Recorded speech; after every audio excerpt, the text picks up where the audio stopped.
Hi, Rich Carrubba for bowlingball.com. Let's talk about solid reactive versus pearl reactive bowling balls.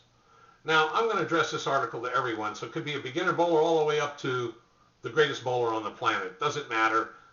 If you have no interest in reading the article on Bowlversity section of our website at bowlingball.com and you're just listening to this video, I'm going to talk just a little bit about the solid reactive versus the pearl reactive bowling balls, and I'm going to talk a little bit about the cover stock and then cosmetically what you can do to the cover stocks to, let's say, enhance the ball motion to match your game and match up to the lane conditions. First of all, now, over the past decades, there's been a lot of different cover stocks designed by the manufacturers, and they continue to look for new materials to use. And essentially, all the materials in today's cover stocks are made from basic urethane materials.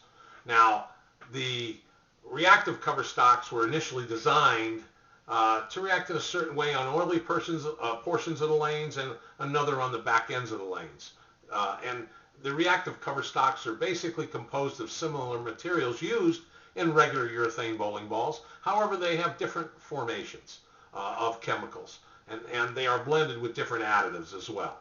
And the net effect is that the reactive cover stocks with resin additives will cause the ball, for example, in oil, to skid or hydroplane on top of the oil surface. I heard that term once, or might have read it somewhere. It's a good way to describe the ball on oil. And thereby provides a useful way, and in cases of with pro shop operators preparing the final surface just right of that particular reactive resin ball, it'll control the skid distance on the front end of the lane. Now, the reactive balls can also provide a tacking feeling on the cover. Have you felt that? Pulling your fingers up and down the surface of the ball, which translates into additional traction, surface friction, and maybe a strong back-end reaction from the break point to the pocket. So these subcategories of reactive cover stocks, we're targeting the two, solid and reactive, in this article. Now, the reactive cover stocks typically provide a higher coefficient of friction. That means more surface friction than the pearl cover stocks. Because of the more surface friction, the solid reactive balls tend to hook sooner. They are more aggressive. They grab the surface of the lane, even on the oil, and they'll tend to use their energy sooner than a pearl cover stock, which conserves its energy longer for down the lane. Okay? Now, the pearl cover stocks, which really emerged in popularity in the 1990s, were manufactured with additional resin and mica particles, as example, and different materials blended into the reactive cover stock materials. And the inclusion of these additives roughens out the microscopic pores on the surface of the ball, causing the ball reaction on dry lanes to be, let's say, extended in length on the front part of the lane. So you then have the ability to gauge the length potential or the skid potential down the lane further, and that's great on medium dry and dry lane conditions. The ball stores energy because it's not burning up its energy too soon by grabbing the lane surface through increased traction, which is what the solid reactives provide. So the pearl reactive bowling balls produce stronger hooking ability on the back ends of the lanes than do the solid cover stocks. Okay? The coefficient of friction in the pearl balls is lower than in the solid balls, and that generally results in less loss of stored energy, as we alluded to. Now, in the article, we give you some examples of bowling balls that are solid and pearl materials. We won't go into that here.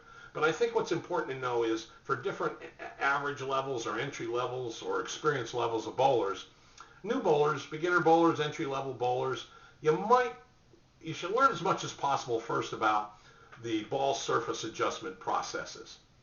You should understand that once you buy a bowling ball, you can work with the surfaces and get the surface to create a little bit more friction or a little less friction depending on the lane conditions you bowl on. Now, the goal is to match the cover stock to the lane conditions. So you new bowlers, you want to do that first. The cover stock is your most important choice. If you bowl on an oily condition, get a solid reactive. If you're bowling on drier lanes, a pearl reactive. Now, you experienced bowlers, let's say, averaging between 130 and 180 range, just somewhere in that area. You might strongly consider owning one of each, a solid reactive bowling ball and a pearl reactive bowling ball, because the lanes are going to change as you bowl, sometimes even during league play. The second, third game, the lanes break down, the ball hooks a little more than you're used to seeing. You switch to your pearlized ball, give you a little more length. but you want to understand how that ball reacts on the back end. So obviously some experimentation is required, and you always want to collaborate with your pro shop operator, your ball driller, to make sure you make just the right decision on which ball to choose. And we have a lot of articles and information right here at bowlingball.com to help you read about different bowling balls and cover stocks and length and hook potential ratings to help you make that choice. Next are, I think what you want to do is, next is the higher average player. You bowlers from 180 to 200 average range, for example, you definitely should invest in multiple bowling balls. A solid, a pearl reactive, and even a hybrid reactive. Now, making changes in equipment at the right time is one reason highly skilled bowlers excel, why they're successful. So having equipment ready to go when you're in competition is absolutely necessary to keep pace with the better players and to get the most out of your game. All players, and we feel strongly, should learn about the surface strategies, how you adjust the surface. Well, it comes with those Abralon grit pads. You can get grit pad finishes in your pro shop anywhere from maybe even 500 or even a smaller 360 texture for real deep scratches in the ball. So the ball will grab on the surface quicker. You can go up in grit and get medium scratches for a little bit more length, but still good bite, like 500. You can use the 1,000 or 1,500 grit pads to return balls to their, essentially their factory sanded finishes. Most new balls are in that range. You can use a 2,000 for a mild luster underneath the texture of the ball. And a 4,000, which is a very finely grit pad, for even a higher luster and a smooth texture of all the pad options. Now, every serious bowler should own at least a solid and a reactive bowling ball, and at the very least become adept at understanding these surface preparation strategies, because use of the Abralon pads the correct way will help you maximize use of your new bowling balls. It'll help you restore life to older bowling balls that you might have.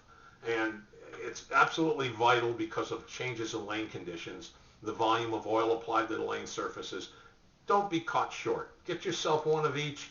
Make sure you understand how to use the surface of the bowling balls to your advantage. And if you have any questions, get into the pro shop and discuss your equipment with your pro shop operator. Now, here at bowlingball.com, we have the perfect scale rating feature. It's a great way to compare all the new balls in the industry on various amounts of oil. So you can use that rating feature right here online. Just click on it. It'll tell you what to do. It should give you some ideas if you're looking to shop for a new ball. All of them available right here at bowlingball.com. So we thank you so much for your time, and good luck on the lanes, and hope you enjoy your reactive resin bowling balls.